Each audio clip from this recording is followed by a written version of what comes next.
Hello, ladies and gentlemen. Welcome to another episode of Fellowship of Fans podcast. I am your friendly neighborhood host, Strider, and here with me is Shiv. Good evening, sir. How's it going? Hello, hello. Happy to be here for the penultimate episode of the Wheel of Time podcast slash whatever we call it. ReWoTchalong.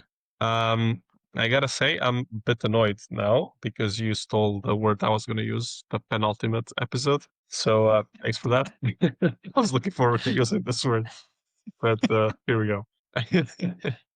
All right. But yeah, I mean, of course, as you said, this is the second to last episode. We are nearing the end of this pretty cool show. The last season, the third season, has been stellar so far, and yeah, we will be covering episodes 5 and 6. Just before we do this, real quick, save the Wheel of Time. The campaign is still going on. However, the hope is not on the highest level anymore, I think, uh, which it's insane. Like, the more I see of season 3 again, Oh, it's just a great show. one thing to add here, which is going to add more hope to something else that probably isn't going to happen, but um, I talk about the Expanse on here a lot. And I think over the weekend or a couple days ago, the Expanse cast had a reunion with themselves. It looks like where they went out to dinner or something. So now there's rumors floating around that the Expanse might come back, which it could be a long shot. So who knows? Maybe the Wheel of Time will come back at a distant future, if not right now. So there's still hope. There is hope, I guess, but I I I feel like a lot of people have kind of started making their peace with this. I mean, hopefully not. Like, hopefully the show gets saved and we continue with this. Like, even just giving it, I think some people have said that even just giving it like 2 more seasons just to wrap up, like even to condense everything, but just like to give it a conclusion. I mean, they have made like this third season is literally like watching an 8-hour movie. Like, it's Dune levels of stunning, obviously in the fantasy setting, but like it's Dune levels of epically gorgeous stuff on screen. The fact that it's, I mean, this is just wild. But yeah, I mean, hopefully, as Shiv, as you say, like there have been shows that have been saved. Hopefully, Wheel of Time can pull a comeback. But yeah, let's see. Yes. Yeah, go for it. What were you gonna say? I was just saying, yeah, I agree. We got it out of the way. So, as usual, we are going back to our the way we do it. So we have the Groot, the Bat, and the Ugluk. So let's start with the Ugluk. Let's start with the misunderstood, gruesome, terrible, terrible in terms of story, whatever you want to put it. We can put those different things into this category. So let's start with this. Shiv, tell me what's your first Ugluk? All right. So my first one is in episode 5, which I won't try to pronounce the title. Uh, and it is when Aleda is attacked by a gray man and Suan and Leanne um, kind of saves her. I'm putting it under the misunderstood portion of the Ugluk category just because like it seems like uh Swan and uh Vera or Varen, they were trying to, weed out the Black Aja, weed out the troublemakers, and they suspect that Aleda is involved in this. So I feel like if they had an opportunity to take her out and they decided to save her, I'm assuming it helps with the plot in some way, but I don't know, Strider. Did you have like a different take on that? Like, is there value in saving her for Swan and Varen? Um, I think it's just kind of one of those things where people are loyal to their order. Like, it's, we are sisters. We keep together. They even have that oath with where they cannot harm each other. So I think it's just one of those things where it's like, okay, she's obviously annoying. She's kind of our enemy within the order, but it's just one of those things where it's like, okay, you're kind of honor bound. Like the Knights of Templar, like they have to like keep each other's back, even if they have disagreements between themselves. So I guess it's just one of those things. Yeah, but I mean, I can see like there's obviously the logic to it, where it's like maybe you shouldn't do this. But yeah, I don't know. How does that like does that make it make more sense to you? I don't know. Yeah, I could see that. Like the honor, like you should be protecting your sisters to some capacity. It's just maybe it isn't as clear that she's corrupt. Like they witness Leandrin and all of them like actually cast spells against people and stuff. So, or sorry, probably not cast spells, but use the weave on a bunch of people. So that's like firsthand witness of tyranny, I guess, and disloyalty. So maybe that's where it's justified to attack them, and maybe what uh, Aleda's doing is more political, and there's no hard proof or hard enough proof of people being harmed. So yeah, I could see that being an argument. Yeah, I think it's kind of like that. I do remember I was shocked that she killed one of the Black Ajak sisters, and then actually just now dawned to I was like, I know there's an explanation for it, so I'll just ignore it. And it just now Hmm. dawned to me that I think one of those three rules they have is I think they cannot harm each other. But because they're not each other, they're not one of them anymore. They are the Black Ajak, so they are now enemies. So Alida can actually just decapitate one of them. Um, so yeah, that's it. Just dawned on me like a couple of minutes ago. Um, all right, I'm gonna go with one of mine. Now let's go with an easy one. Teen drama, kind of jumping as we do with the system we have. Mm. Basically, throughout these episodes, Ain is, learning how to control the dream world, and she's hopping around, and it's a lot of cool stuff. We'll get to that, but she obviously sees this scene, and that leads to her having an argument with Rand, which, to be fair, it's not. Uh, it is very logical. It's very sensible, especially for Egwene, that she'll be like, "Are you insane, dude? You are sleeping with the Forsaken. What is your problem?" Completely accurate reason to have a meltdown, even if they weren't dramatically involved in any way. I'm completely with her. Like, Rand is being a dumbass. Like, I think there's no denying that. But then, I mean, again, to be clear, like, this is not saying like it's bad or whatever, but it's like one of those moments where it's like, okay, I'm getting some teen drama here. Like, you didn't like me before, even now the time of Dragon Reborn, you don't still care about me, and it's all valid points. Like, it's none of this is like strained, illogical, or whatever. But it's like, one of those things where it's like I'm not like it's not bad. It's just part of the show. It's part of their character arcs. But it's like one of those things where it's like, well, there's cooler stuff I would like to have on my screen.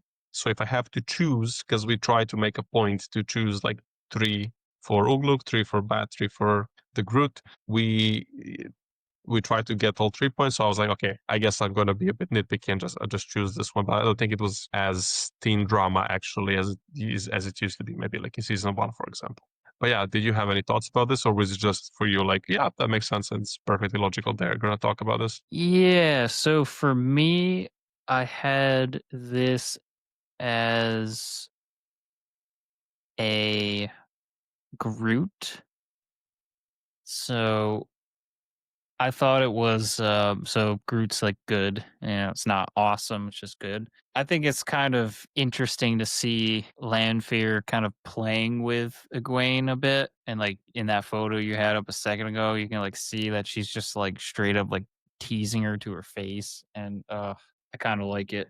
But I feel like these episodes are a little bit more palatable. I remember when you brought up like the teen drama. I forgot what episode it was, but during that, it was kind of like, oof, didn't really hit the Yeah, the mark. season But one had that. yeah, that one was kind of but this one, and it's the land fears involved. So, I got to say, I like it. Fair, that's fair. All right, Heba, with your next one. What's your next look? All right, so this one's more on the side of like the gruesome of Ugluk, not misunderstood. So I thought it was pretty crazy that they kind of had scenes of Valda um, burning his mother at the stake. Matt's is it Matt's That's mother? mother, yeah. Yeah. So like that was pretty gruesome and kind of at like Game of Thrones level of dystopia. So thought it was pretty Ugluk in my opinion, but I guess in a good way. In a good way. Yeah, it took me a This second to guy. find the photo. This guy, yeah, he's been a terrifically awful villain, just terrible, terrible human being. But kudos to the actor, obviously. Like he did a fantastic job portraying this role that is of a certain kind. Yeah, I mean, I'll just agree with this. There's not much to say. Like burning Matt's mom on like or whatever they did. Just yeah, screw that. That's bad stuff, dude. That's messed up. Um, I think we can just move on from here. That's absolutely fair. Um, I will. I mean, actually, to be fair, I kind of had this as well, but also related to this, Perrin, Fail, and the two Aiel warriors, as well as Alana and Maxine, they attack the White Cloak camp.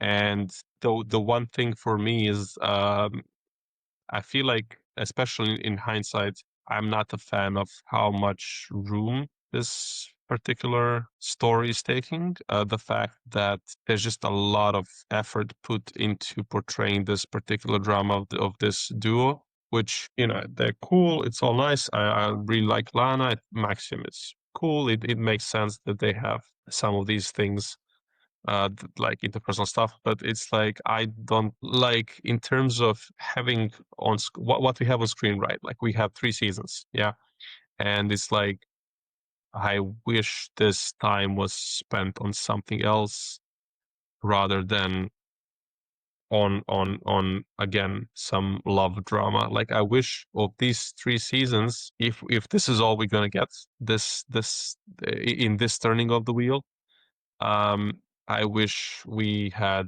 more, something more like quote unquote fun, I guess. So yeah, what did you think of this? Like, what do you think of Alana and Maxima? Like the amount of time we are spending on this storyline, and like, do you have any, what are your thoughts on this? Like, what's your impression of it? How much do you care? Because I'm not saying it's bad. It's just like I wish maybe we had a bit more time. Something else. Yeah, just echoing you, 100% agree. Like, there's cooler storylines, and that was yeah. I guess it doesn't fit in the Ugluk category completely. It's just kind of a overarching theme, but I want to say episode 5 felt particularly off with pacing. Maybe it was slower. Maybe it's like going from episode 4 and its epicness to then like some love stories and stuff. Like it I don't know. I wasn't exactly as hyped for episode 5. I feel like episode 6 started walking out of the hole. There was some cool stuff in episode 6, but that we'll talk about with the bat and the Groot categories. But yeah, I definitely agree. I feel like their stuff with Rand is pretty awesome. Like I actually do like the Leandrin storylines. Like I'd love to see more of that.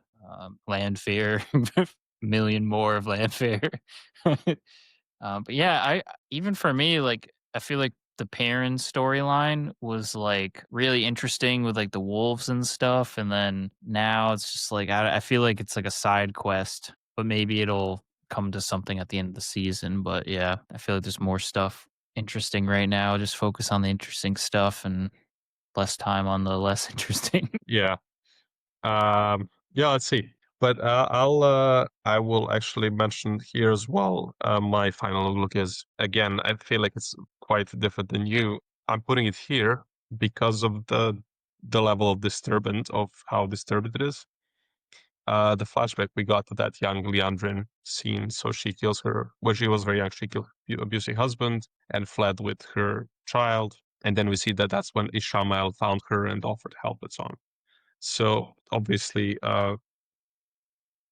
it's really well acted. It's really emotionally impactful. I'm just putting it in this category because it's also terrible, absolutely terrible. But again, I know you mentioned you put it in either, I don't know, the Groot or the bad, but I'm just putting here because it's just very terrible. But again, awesomely done. So if you want, is this your Groot or your bat? The Leandrin storyline is actually a bat for me. Okay, then maybe we can hold off for now, and we can just move to another storyline, and then we can come back to that when it's time for the bats. Do you have another Ugluk, or that was it? I do have one, and it's on the gruesome side again, not misunderstood, and that was Gideon killing another spy. She kind of like crushes her. I feel like, if I remember correctly. Yeah, Yeah. tough fate. So yeah, it's we're kind of getting like I remember you, I think, hinting at her being like a crazier Mm. character for this season. We're getting teases and tastes of that. So like, oh, Yeah, definitely a we'll scary we'll character. we'll get back. There was something else that she does in episode 6, so we'll get to that, I guess. But she's been quite disgusting in many ways, like spitting in food because she's pretending to be the servant of of Nynaeve and Elaine, but also of the Black Ajah, and she's just like pretending to be a servant, but like spitting their food and stuff. I don't know if that's Oh some kind of yeah. like of a spell as well or whatever, but like it's disgusting and she's terrible. And the actress is obviously having a blast acting, playing Mogideon. So yeah, but that definitely Mogideon definitely belongs in the disgusting gruesome part, even though she's obviously a fantastic character played masterfully by a great actress. But let's go to some nicer things. So give me your first Groot. All right. Cute Groot. Um. Oh, so I don't know if we would want to do this. I just you can let me know if we want to skip this, but I think I just talked about this. The Rand dreams of Lanfear, confesses her love and kisses him, and Egwene witnesses it. So that was my first group, but we kind of talked about that already. Mm. Well, I mean, we can cover this because I kind of also have it here anyway. So Okay. I have it as Egwene being cool, walking through dreams, and fighting Lanfear. Yeah. So I mean, we can touch on this because also something that happens, and maybe we can connect it all together somehow. She's actually helping Moiraine contact Sua. So Oh yeah. we get this scene because of Moiraine, and she goes on like this little tour through the dreams, and eventually Moiraine and Suan have a scene, and it's a very heartfelt scene and so on.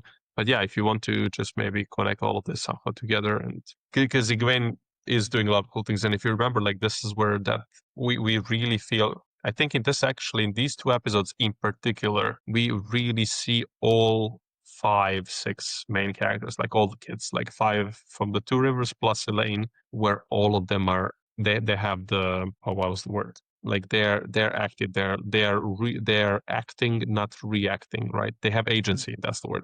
So I just feel like this is Egwene is really coming up as like this stronger and stronger and stronger character, and like this is a really cool arc that she's having. Obviously not good, being tormented pursued by a Forsaken, but yeah. So if you want, you can like go back with your thoughts on this. Yeah, I can make my first or second random segue or connection to a different franchise. So the the dream walking is kind of similar to Nightmare on Elm Street, where Freddy Krueger would enter people's dreams and kill them. So it's like we're kind of getting that now in this with well, originally like Lanfear and Ishmael doing it, but this is kind of wow, you found that quick. But now we're getting that kind of on the good guy or the good team and learning the ways of dream walking through. I don't remember the characters' names, but I know Egwene is learning the ways with the two other wise ones.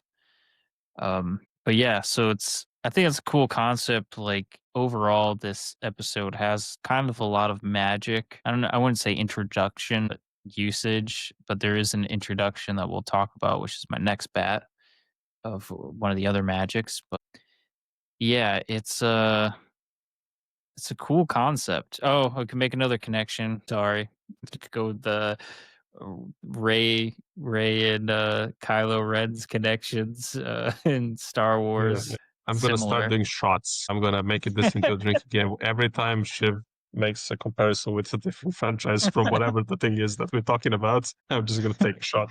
New drinking game. Yeah. Yep. Yep. So yeah, I really like overall like this. I guess we can call it magic, and it's interesting to see. And I'm curious to see how they use it to kind of fight the Forsaken. We're kind of seeing it now, where Egwene's kind of I guess going after Landfair quite a bit. She's trying to battle that and then train against that. So maybe something epic's going to happen in the dream world. But yeah, overall, I so my bat. I guess yes. So, yeah, man, I'm rambling, but I thought it was cool how they were pitting Egwene against Lanfear in the dream world because I guess in a writer's way that's kind of smart because it seems like Lanfear is like overpowered in comparison to Egwene. So to kind of level the playing field, the stream world, it seems like it gives Egwene a level playing field for for repeating myself. So it's kind of Yeah, interesting. I I don't know. think that yeah, that's a good point. Like we hear from the wise ones that if it's your dream, you have the power over it, and so on and so on. So it does feel like it levels the playing field, even though Lanfear is obviously very powerful, and she's been doing this trick throughout season 2 and season 3, um, in people's dreams. So yeah, I think that's a good observation. Like it kind of levels it up, and also it shows that Egwene is very strong, very smart, very fast learner. We see this also from the comments of the Aes Sedai, of the wise ones, which actually I think Aes Sedai means the servants or something like that. Anyway, yeah, I agree with this.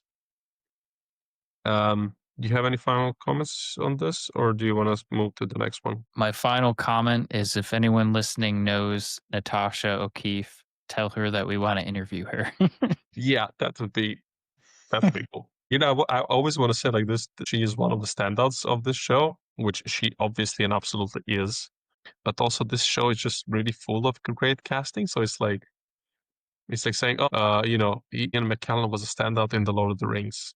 Yes, but also there's like 15 other standouts. So it's like, how do you praise one person in particular when also like everybody else is also worthy of a lot of praise? But yeah, if we Yeah. can talk with Lady Lanfear, that would be amazing. All right.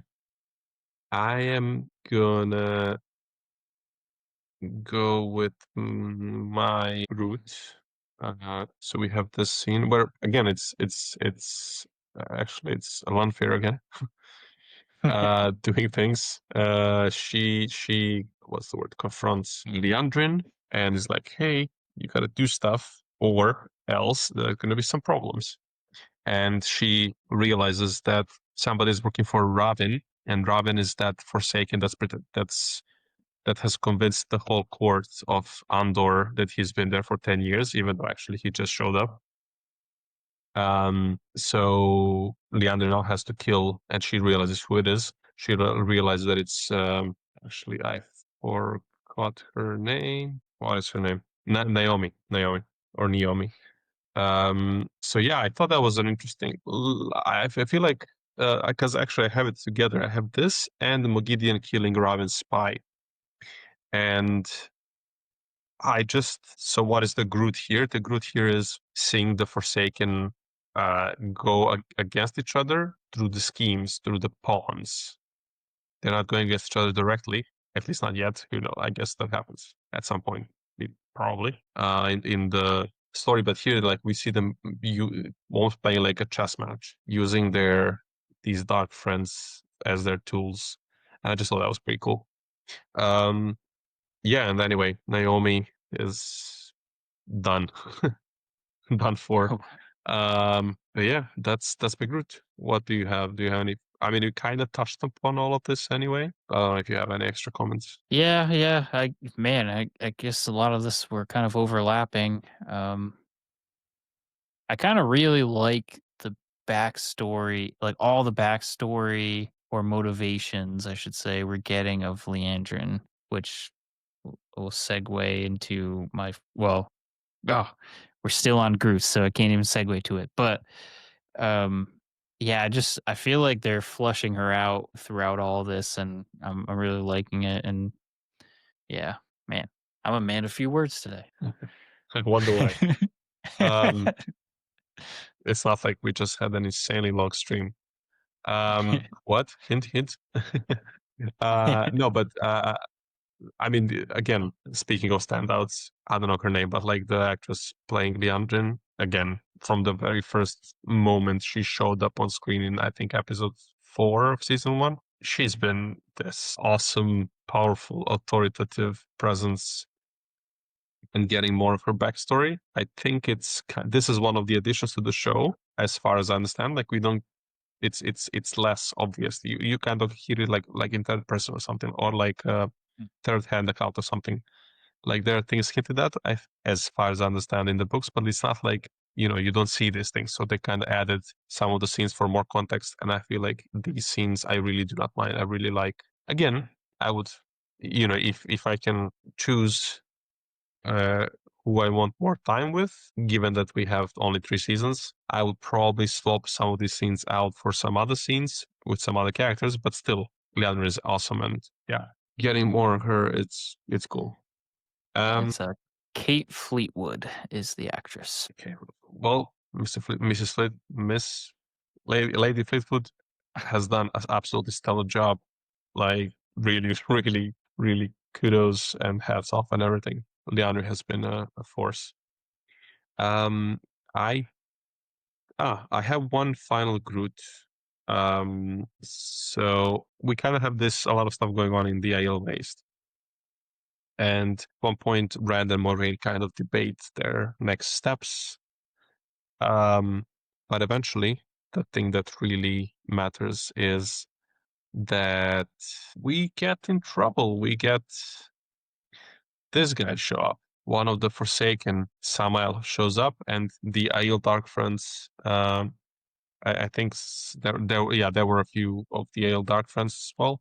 They show up, and we have this huge showdown. At first, Egwene actually is the one to hold the fort, as she kind of keeps herself and Rand safe. But then this happens. Rand is pushed into like it's the fight for your life moment, and he taps into the source, like he taps into the power and just wrecks Samuel.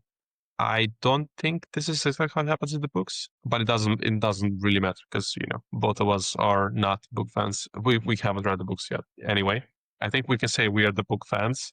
So we're kind of book fans because we really love what's happening here, but also we're like not actually book fans because we haven't read them yet. But anyway, this scene happens. It's cool, powerful. Avienda is wielding flaming spears. It's a lot of cool stuff. However, let me see if I can find a girl dies. I have forgotten her name, but yeah, it's a whole big scene, and Rand is. We kind of see some hints of madness, and again, Joshua Sadowski, the guy playing Rand, is just again terrific. His breakdown of like, this is who I am. I bring destruction, but I also bring creation. He's trying to, and he makes you think that he is going to bring her back. However, sadly, she stays that, and this is kind of where we end this storyline. So, what did you think of this whole scene? What did you like the fight? Did you think it was over too fast, just perfect? What do you think of the? Do you think he was going to bring her back, or did you expect like her to stay that, or what was your whole impression of this pretty cool scene? Yeah, I thought because we've seen so much healing throughout this entire series. I was like, oh, he's gonna heal her because he's like super powerful. I was not expecting him to basically like almost rip her apart, but I guess that makes sense with all the prophecies that he would be the what is it, the breaker of worlds and all that. So yeah, um, unfortunately, did not go as planned. I was unable to successfully use CPR.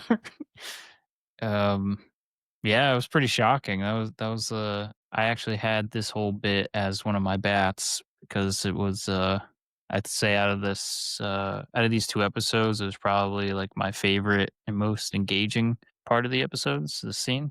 We can segue into it if you don't have any Groots anymore. Yeah, let's for sake of conversation, I have one more group, but it maybe we can find a way to I'll figure out a way to fit it in, but it could be a bad, Mm, I guess, if it has to. yeah, thanks. Uh, So we're moving to the bats, which is you loving this scene. yes. Smooth segue.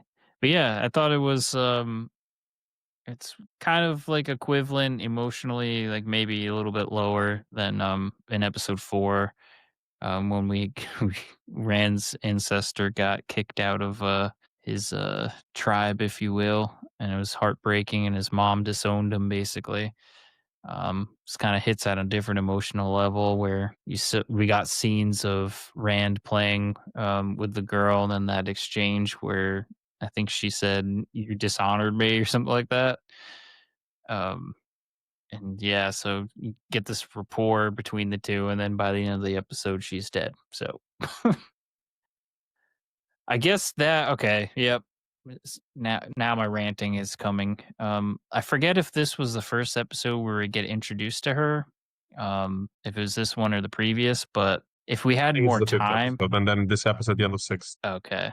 I feel like if we got more time with them, but I know they have to cram in so much that I get they have to make choices. But if they were able to show like a stronger connection before she died, almost like if they spent, I don't know how they would do it, and they have to make a lot of choices. But if it was like kind of a season finale thing where at the beginning of the season they meet and there's like a rapport going the whole time, and then at the end she dies, like that probably would have been more impactful. But I can't critique it too much because there's so many storylines and so much to get through that there's going to be cuts and stuff like that. So yeah, but yeah, this still landed in my back category. I thought the scene was really engaging. Yeah, I mean, I agree. I think it's one of those problems where you don't have time. You have to cut things. You have to put things together and make it make sense with less time than you would actually want. But I think, yeah, they did land this, and it was a powerful scene. And again, Josh Sadowski has been excellent as Rand. I Yes, mean, Exhibit A. Look at the previous episode where he plays like 6 characters. Uh, and all of them feel very unique, very very distinct, while still having this similar thread going on. Like he's been yeah, again, the fact that Amazon dropped this, like you got a fantastic cast, my guy. Like, what are you doing? Why would you? It's just insane. Anyway, this is just one of those classic random inserts Amazon what the hell moments where it's like, ah, this is so perfect. But yeah, agreed. it 100% lands agree. even though yeah, even though it could have used some more build-up to hit even harder. I remember the first time I was like, I think she's like, is he gonna bring her back? Like, I believed it because he believed it, and it's just yeah, it's just really good.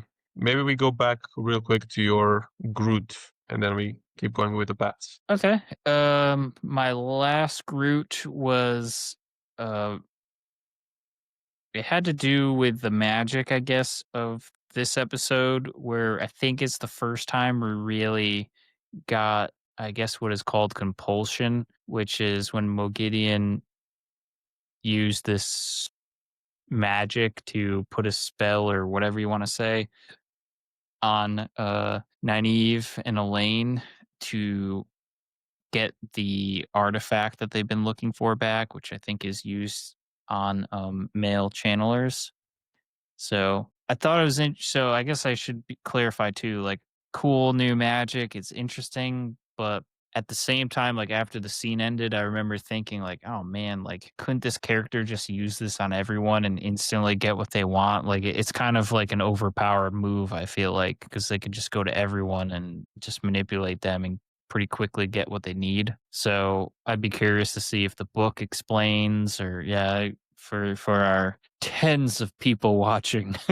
um, if you happen to read the books and know Um, let us know. Yeah. Does the book kind of explain how this power works more, and like is it used a lot throughout the books? Be curious, but yeah, I thought it was interesting. I think that is a good argument to make. Like it is kind of an OP power, but I also think it is kind of still tricky. Like there are probably limits to it, so she Hmm, has to kind of take her time with this because in order to figure out how to use someone in the most efficient way, you also kind of have to like do some recon first, like let it stew a little bit. Like for example, she had to wait for them to discover something. They couldn't give it to her before they had it, so she kind of still has to like wait for things to like blossom in a way. Like I think since she has this whole spider thing going on, it's like, she has to like cast the web before something gets caught in it. So she's there, she's kind of around them, dancing, and then when the moment is right, she strikes with this. But I mean, it is an OP ability, I guess. I mean, not to guess, it is definitely an OP ability, but like, I can see it work. I can see it like make sense hmm, why she's not just instantly winning all the time. Also, it's like if somebody figures out that this is like this, like if she goes against the Aes Sedai, once they maybe learn, oh, this is the thing that's happening, like they there could be some maybe protective weaves or something like that. Who knows? hmm. But I think actually this is a perfect segue into the proper bad category, even though we've been there for a while, because this is actually on my list of amazing things because it was delightfully disturbing. I mean, the actress playing Mogideon again. Yeah, I've been telling you this is the person I was talking about. Like, oh, you'll see in the season someone's going to give Lanfear run for her money, and I think Mogideon has absolutely been delightfully awful and like scary. Like, look at this little cute smile. Like, and the actress, like, she's obviously very pretty. Actually, like, if you focus on the actress herself, she is very pretty. However, the way they, the way they stylize her, like the way, obviously, how the actress is portraying her, like this little tilted head and like this dead smile, like she's so terrifying. Like it's like, oh, I'm happy that someone with of such mentality with these powers doesn't actually exist in the real world. Even though maybe that would explain some things if that a person like that actually existed, that might explain a lot of things going on. But not to get too political, Mogideon is great, and like this whole scene. Even the first time I watched it, I was like, whoa, what's happening? Like I didn't see this coming, and it was a disturbing scene. But even now, knowing what's gonna happen, it still really hit quite hard because she's like, you girls, you were so wonderful. I'm gonna come back maybe to visit you again. You're gonna let me do whatever I want to you, right? And she's like, dude, like this is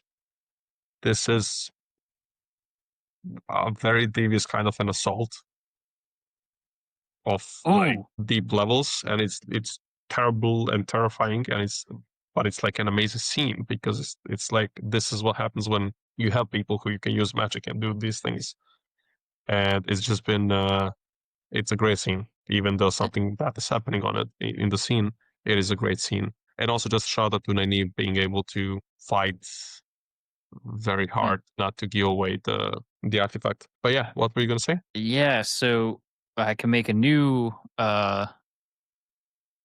connection to a different IP. I don't think I've Good. mentioned that. There you go. The Boys. So this, hear me out here. Um, this kind of depicted. You could use this as a metaphor for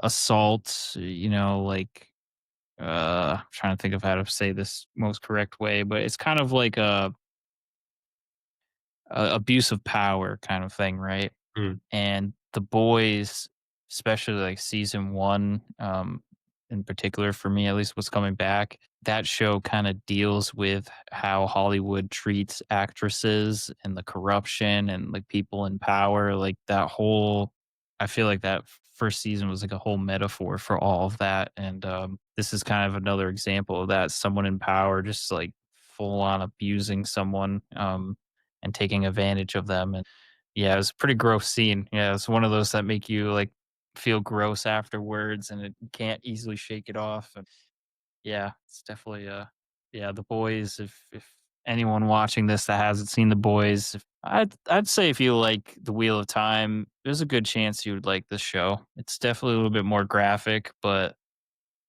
yeah, It's it was quite a less. bit more Yeah, graphic, but quite a bit more I graphic.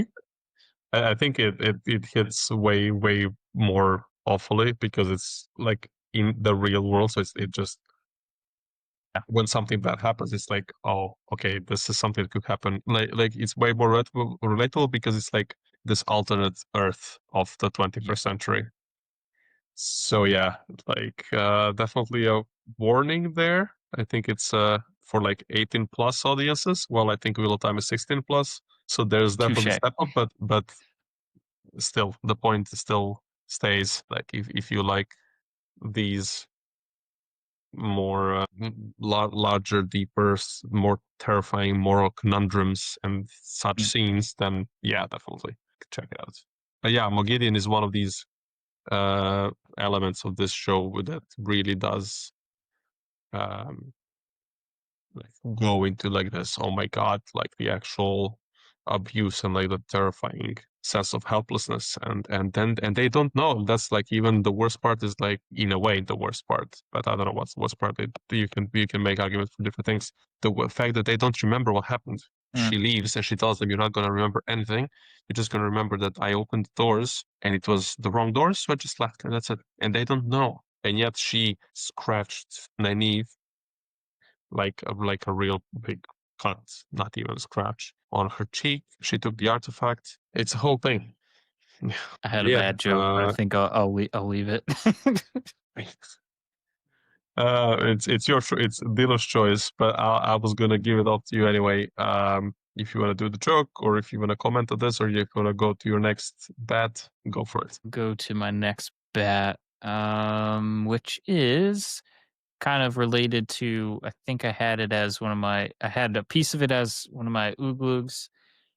So as a bat, uh, Swan and Varen set up a trap for Aleda to expose her as Black Odja after Aleda threatens a vote against Ran. So why this is a bat is because I absolutely love the actress. Like I've said in a couple episodes now, she's in The Expanse and she's kind of playing a similar character, but in this case, she's leaning more, I guess you could say, on the bad side, where in The Expanse, she's on the good side.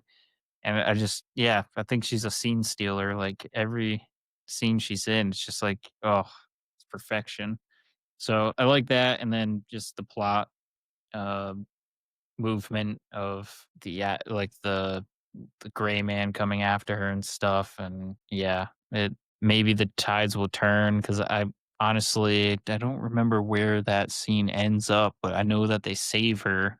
So I wonder It by kind of them. ends there. Okay, so it ends there. So by her life being spared, I wonder if maybe it'll shake her up a bit and change her ways, or maybe it strengthen it. It strengthens her hatred or whatever even further, and causes some more mayhem down the line. But yeah.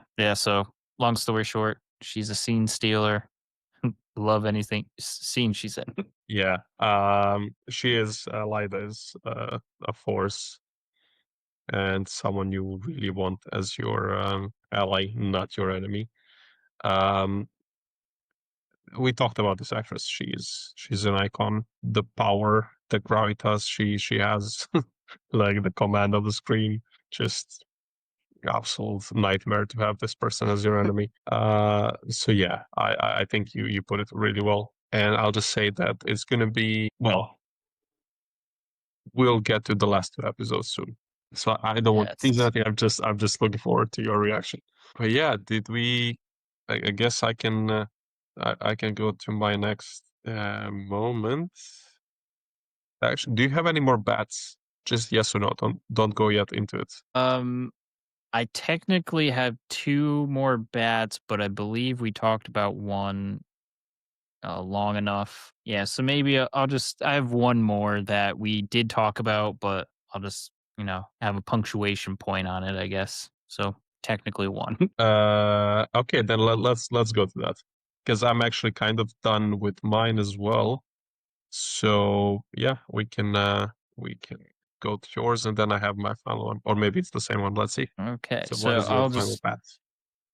so before my final bat, the other one that I'm thinking we already talked about was just that whole scene with the young IO girl dying and the Rand power and all that. Like we talked about that. But Hmm.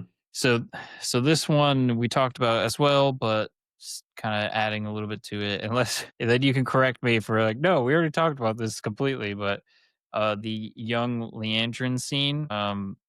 So I wanted just a punctuation point on that. So just a reminder that she kills her abusive husband, flees with a newborn, and accepts help from Ishmael. What I really liked about this backstory with her is it's just kind of giving you more of a background into her character, and dare I say, I shouldn't say this, but it almost justifies her actions. It kind of definitely it gives you a nice enough background where you can like say like, oh, this person isn't like crazy crazy. It's like there's motivation behind it. She's not just a ruthless Hmm. killer for no reason. Like, she's abused and comes from a horrible like she's gonna have a bad outlook on life from that. She walks through the streets asking for help. No one helped her. And of course, the one person to help her is this evil person, Ishmael. And yeah, and it kind of just showed like when you talk about like good versus evil, in some stories, the person's just evil and they don't really explain why. But in this case, you're really getting a good um, lead up to why Leandrin is making the decisions she's making. Like, it makes sense that she would go to Ishmael, who's a bad person, because no one else was going to help her. So that right there shows, like, all right, she's going to turn to like if no one else is going to help her, of course she'll go to this nice dressed man who's acting all nice and who's probably slowly corrupting her. Between that and her background of getting like horribly abused and everything, like it makes all the decisions she makes kind of make sense. So that I just liked how like they fit this in, and I don't know if this is in the books or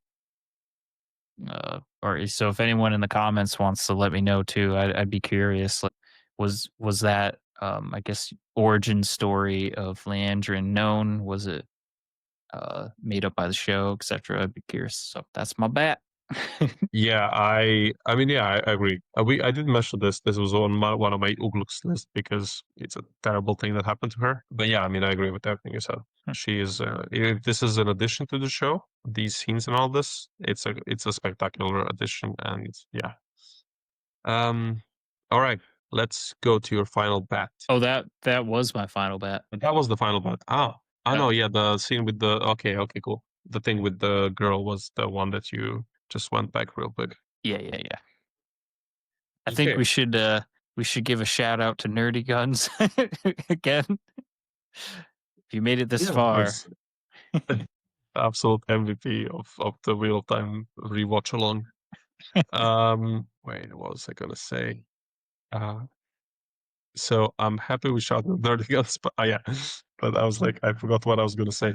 So oh no. before we move to my final bet, I just want to mention this a bit one more time because we see, so as Egwene brings Moraine to see Swan, and before that whole scene happens, we see that Egwene then goes around kind of like wandering through the dream world, and she sees the dreams of her friends. So she sees Nynaeve standing on a bridge with her daughter and like just talking with her. It's all really nice. Then she sees Matt, who is it seems that he bought a house or like built a house for his family, for his two sisters, his two young sisters, and his mom. And his mom comes to him and says, "I'm proud of you." And that's what Matt is dreaming about. And it's like, it's heartbreaking, but it's also a nice moment where because she sees that at least they're having nice dreams, and then she sees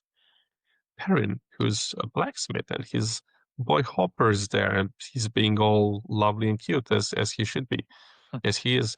And then she sees this mysterious woman, but it seems that this woman is very nice towards Perrin, and there's a lot of nice things going on. She's just smiling, smiling, and then she goes, of course, and sees a long affair with Matt, and obviously that whole thing happens. I just want to shout out this little sequence because it was a really nice sequence that informs us about the characters more, and like, and then also it is obviously a really good lead up into this whole bit of drama.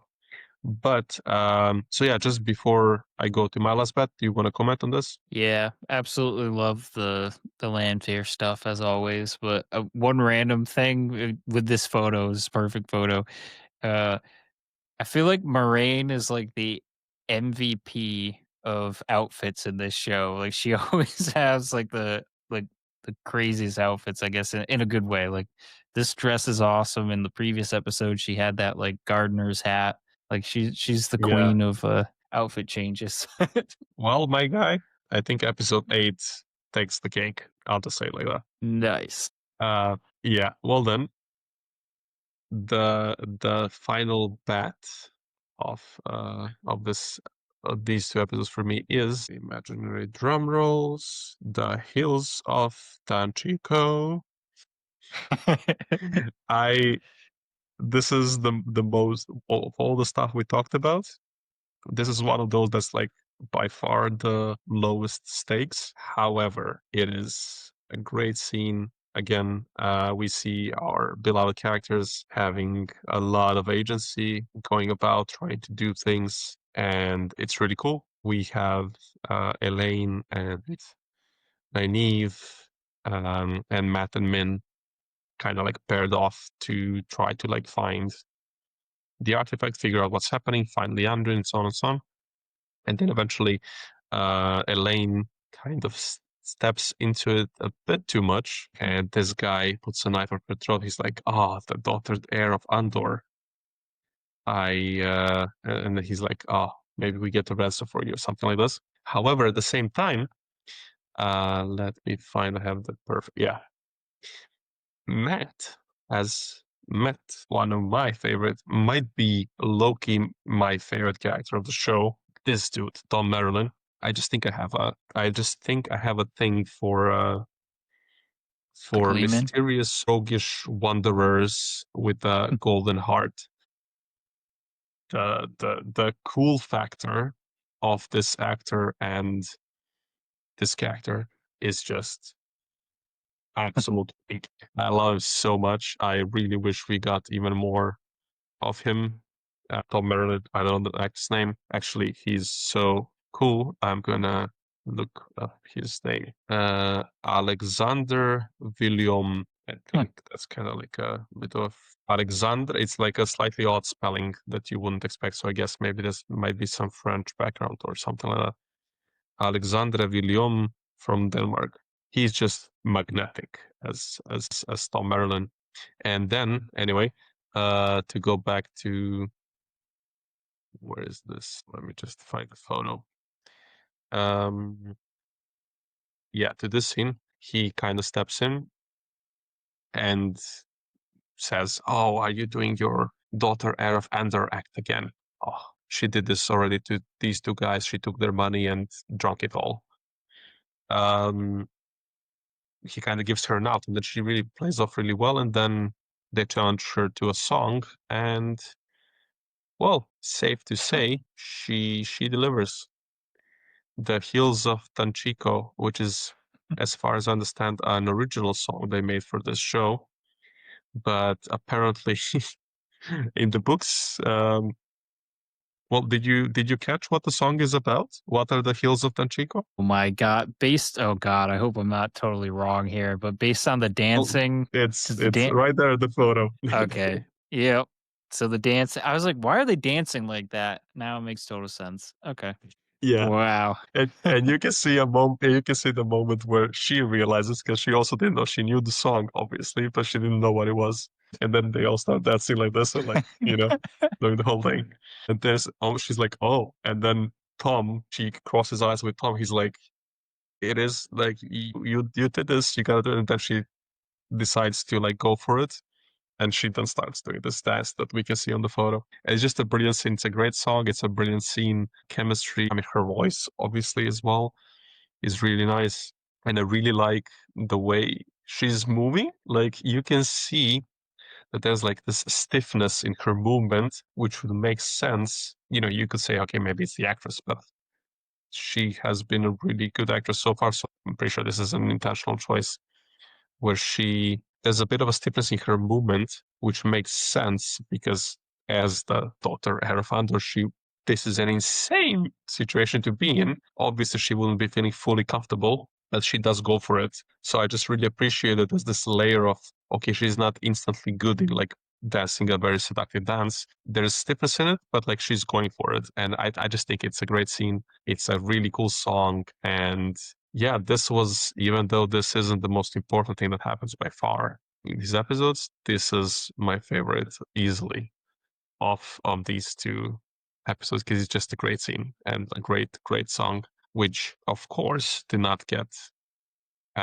nominated for an Emmy when it comes to the category of original songs for a TV show, because why the hell would it be? It's just not a great song, right? Except it is a triple time great song.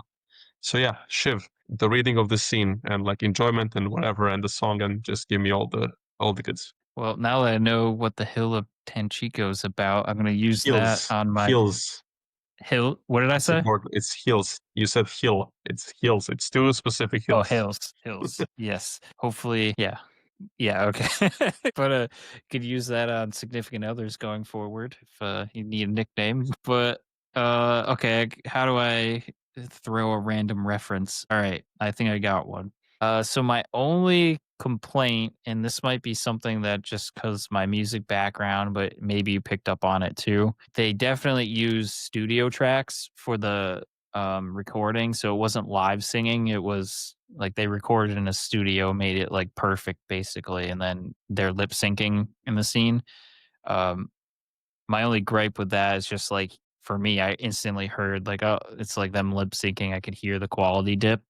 So, or quality change. I shouldn't say dip because it sounds better because it was in the studio. But if I was to make a random segue, a movie I believe that they did live singing, so they actually captured the actual audio of the actors singing instead of going to a studio for the majority of the scenes was Dear Evan Hansen, which was a play that turned into a movie.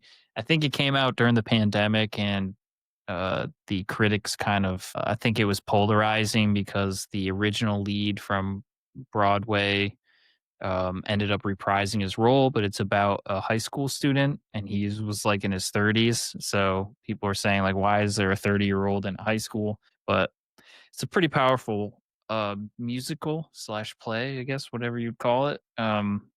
So if you want something different than my normal like Star Wars and whatever else references, this one is a pretty critical uh, play slash musical in the Broadway scene. That's pretty powerful. So, but yeah, that was my only gripe in the scene. But I thought it was like a nice change of pace too, because there's this show's pretty gruesome. Well, it's pretty dystopian and all that, and it was nice to have like one of those uplifting moments. And I liked like what you've already said, like the Gleeman kind of getting her out of a dangerous situation, just using his wits and be like, "Oh, you used that tactic before to scam people," and that's a perfect way to do that because anything else they wouldn't believe it and probably take her ransom. So yeah, I thought it was a very compelling argument and tactic that he used. So yeah, and I agree. He's the Yeah. Gleeman's a cool character. Yeah, I'll just quickly read through the lyrics. I'll tell you a tale of a lad of 20,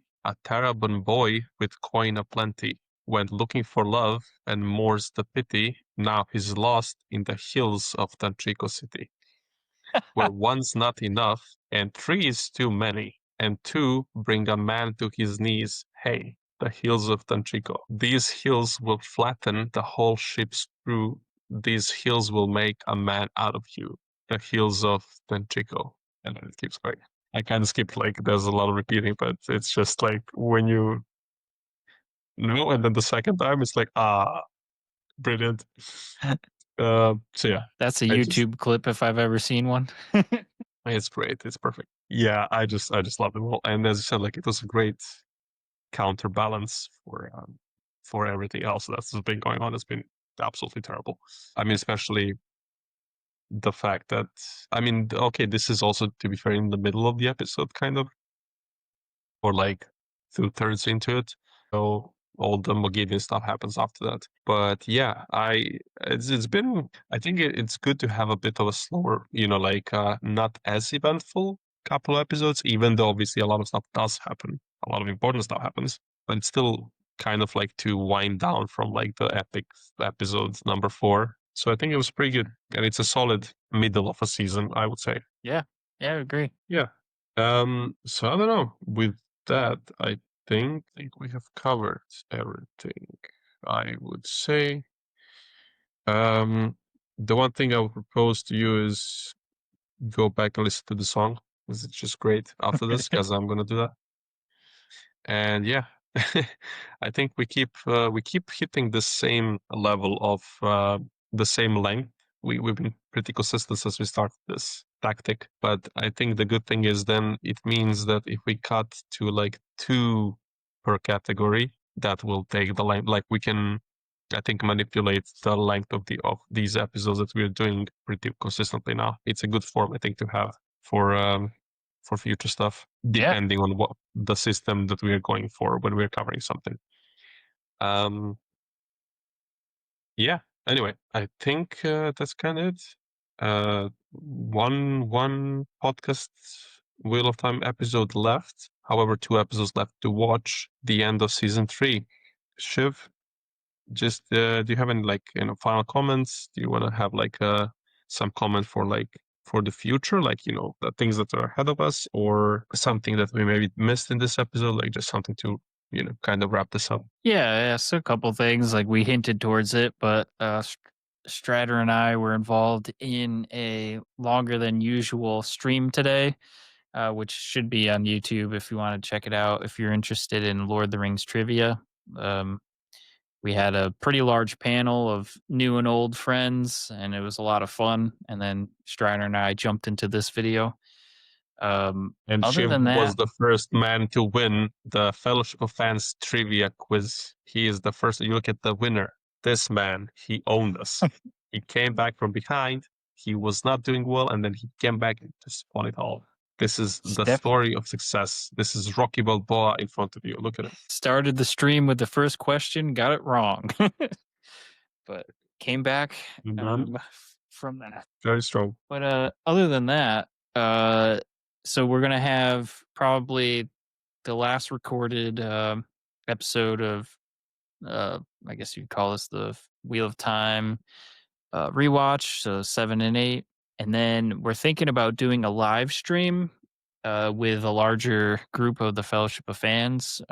We'll definitely give out more notice and have some promotion around that when we do that, but we'll get a more diverse level of opinions, and we'll probably do a retrospective of all 3 seasons on that. Talk about our favorite moments, come up with I don't know, maybe we'll use a similar rubric of the Groot, Bat, and Ugluk for that.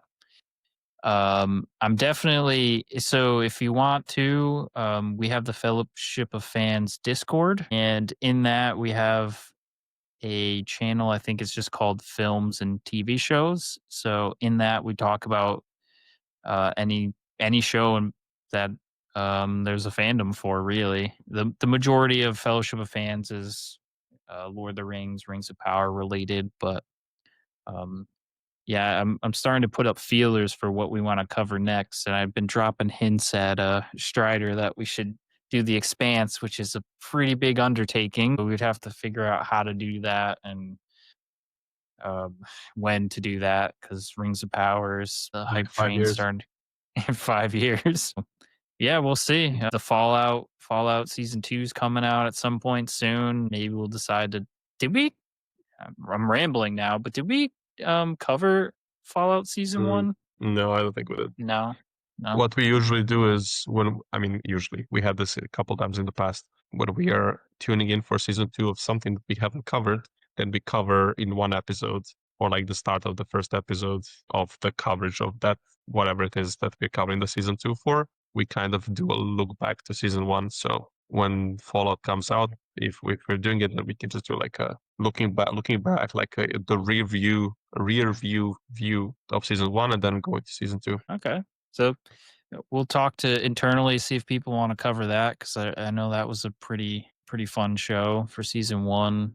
Um, I think in the past, Strider and I have covered a numerous array of shows at this point. Dune Prophecy, I Yeah. think, is coming back at some point soon as well, so we'll probably be back in action for that. I would say if you guys are a fan of Wheel of Time, I have high suspicion you would be a fan of Dune Prophecy. It's very similar in some aspects and then very different in others. But yeah, I Mm. think that's all I got for teasers. Yeah, I mean, I think, yeah, like whatever the big nerdy things that are happening, in the coming months, we'll probably try to have a swing at that. There's Peacemaker season two coming out as we speak. Maybe that will be the next thing we'll jump into. The one problem that we have that stops Shiv and me, that keeps us from becoming too OP, is the fact that we live far away, several time zones away. That makes making recordings very painful because it's 1 a.m. for me now, and I work tomorrow. So here we are. We'll just keep going because we can and we want to.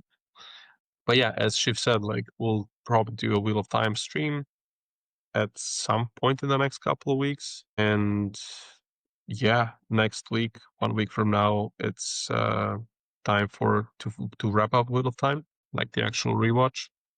And yeah, and then we'll just see what's the next nerdy thing we're gonna do. But until then, yeah, Shiv, thank you very much. Thanks for having me. It's always a pleasure. Yeah, same here. Thanks for everybody, all the 60, 70 people who might end up watching this, because that's kind of the number I think that we've been having consistently throughout. Let me just check real quick. I think that's kind of like the number we had. So let's see. Oh, we got to 100 people actually per episode of this on YouTube, because we put them also in other places as well. Oh. So yeah, anyway, thanks and cheers to everybody, and especially to our good old friend Vertigans, who is the absolute best legend ever, who keeps coming back for every video. So anyway, with this, thank you all very much. Have a good evening, and we will talk to you very, very, very soon. Until then, Bye. goodbye.